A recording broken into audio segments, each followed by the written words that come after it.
Vous voulez vous asseoir? On m'a demandé de vous voir pour vous demander un peu qu'est-ce qui ne va pas. Qu'est-ce qui vous a conduit à être hospitalisé? Oh. J'ai fait une rechute pour une bonne raison, c'est que j'ai eu une grande peine. On m'a privé, enfin, ça serait trop long de vous expliquer. J'ai eu une enfance très malheureuse. Enfin, maintenant, je suis mariée, j'ai 2 enfants, j'ai 2 fils. J'en ai même un qui va avoir 4 ans le 4 décembre. Et l'autre qui aura 7 ans le 14 décembre. J'ai 2 beaux enfants, j'ai un mari très gentil. Et ce qu'il y a, c'est que je n'ai pas de santé. Vous n'avez pas de santé? Je faisais 77 kilos quand je me suis mariée. Et quand j'ai accouché de mon fils, je faisais 37 kilos. Et l'enfant avait épuisé sur toutes les réserves, aussi bien que j'étais très anémiée, j'avais plus rien. Et depuis, je n'arrive pas à remonter ce poids. J'ai des chutes de tension permanentes. Je tombais, mais alors littéralement, je tombais n'importe où. On m'a ramassé au mois de juillet, c'est encore récent. J'ai encore la note, j'ai la note appuyée de l'hôpital du transport où je suis tombée, du commissariat de police jusqu'à l'hôpital de Lyon. Et puis je tombais à la maison constamment, enfin c'était plus, mon mari partait travailler, il était soucieux parce qu'il ne savait jamais comment il allait me trouver.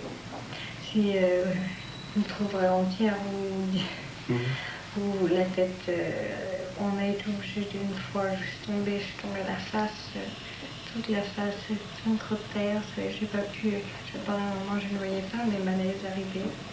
C'est pour ces malaises que vous avez été hospitalisé ici? Oui, parce que ça me reprenait. Et en plus de ça, c'est que je mange très peu. Je mange, pour ainsi dire, presque rien. Et je ne dors pas.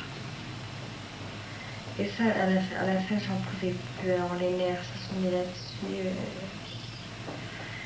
Plus du tout. Je n'ai plus, je vous dis, je n'ai pas assez de tension, pas assez de poids pour pouvoir, vous savez,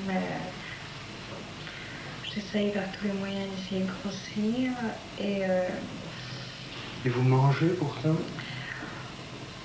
Je mange très peu parce que pour une bonne cause, c'est que j'ai du mal à m'adapter à mes appareils dentaires. C'est quand je suis tombée, je me suis cassé les dents dehors. Là, il a fallu, on m'a enlevé tout, le tout. On m'en a laissé 4 devant, en bas.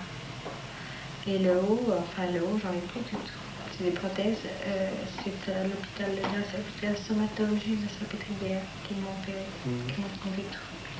Donc comme problème, il y a donc ces troubles alimentaires, cet amaigrissement, l'insomnie, ce ventre. Qu'est-ce que c'est que ce ventre? Je sais pas. Hier j'étais plate et voyez aujourd'hui. Et demain. Vous vous levez entre elles? Oui. Et ça se gonfle. Et ça se gonfle et ça se dégonfle? Ça se gonfle et ça se dégonfle comme si c'était... comme si on gonflait avec une pompe à bicyclette, selon mon avis. Comme si on gonflait avec une pompe à bicyclette. Exactement. Oui. Mais ce qu'il y a, c'est que ça me fait mal. Mais depuis quand vous avez ça? Depuis que je suis ici, enfin, depuis... je suis de nature très constipée. Alors il y a ça, enfin je fais une chasse à la constipation, alors le microlax, mais le microlax n'arrive plus à faire effet. Et puis quand j'ai une grande contrariété, enfin une déception, une chose comme ça, alors c'est à vue d'œil que je me mets à gonfler en 1 heure de temps, c'est incroyable. Chose qui n'est pas ordinaire, parce que quand même, je ne peux pas gonfler comme ça. Et une grande joie, c'est pareil. Quand c'est une grande joie, pareil, j'en ai mal gonflé. Comment vous prenez ça? Comment voulez-vous que je prenne ça?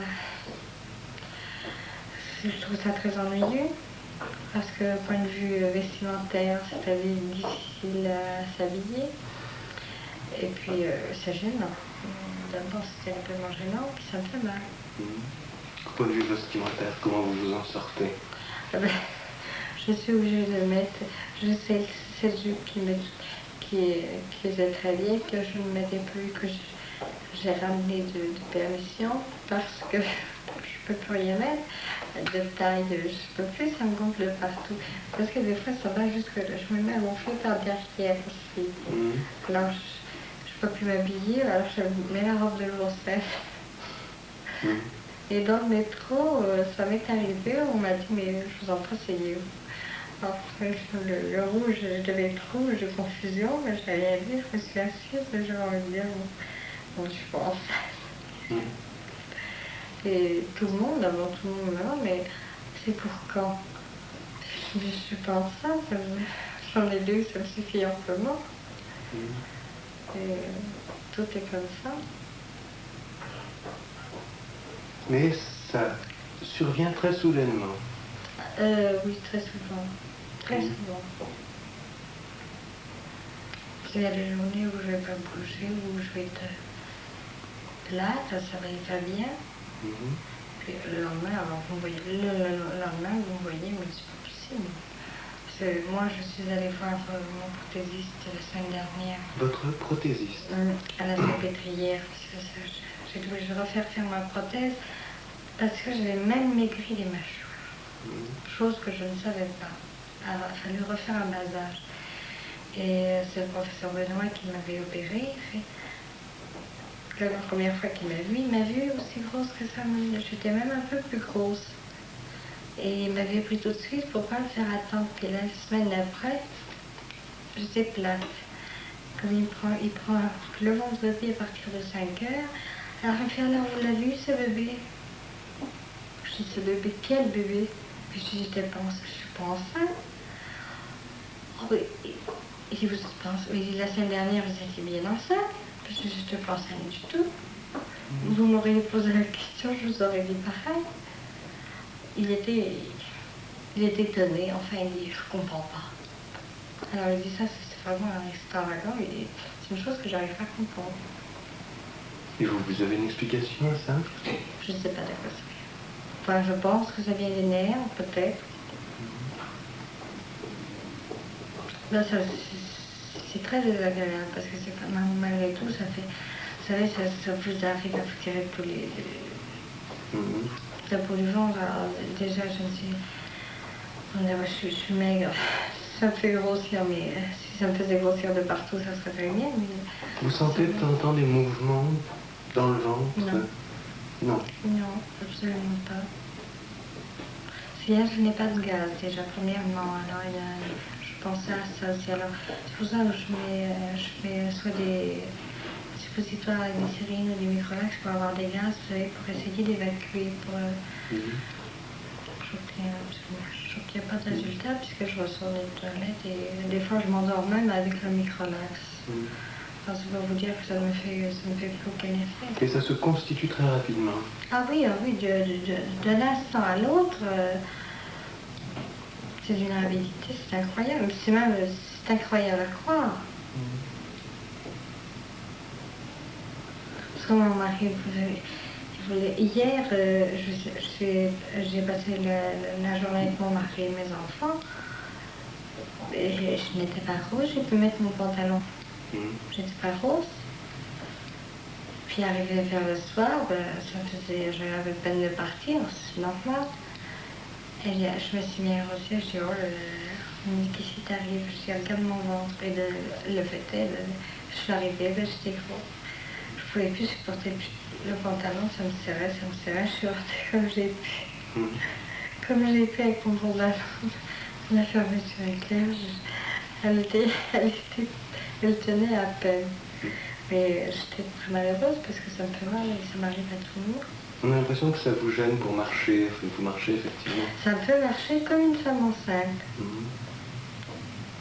Mon mari m'a dit, quand tu as ton gros ventre, tu remarches comme quand tu étais enceinte des enfants. Bien, bah écoutez, je vous remercie. Et lui, ça le préoccupe parce que quand même, on voudrait quand même savoir de quoi ça vient, pourquoi. pourquoi. Et vous savez, parce que en 11 ans de mariage, je suis peut-être restée 3 ans dans mon foyer. Le temps de mettre 2 gosses au monde, c'est tout. Alors, vous savez, j'ai qu'une hâte, c'est partir, bien sûr, pour plus rejeter. Bien, je vous remercie.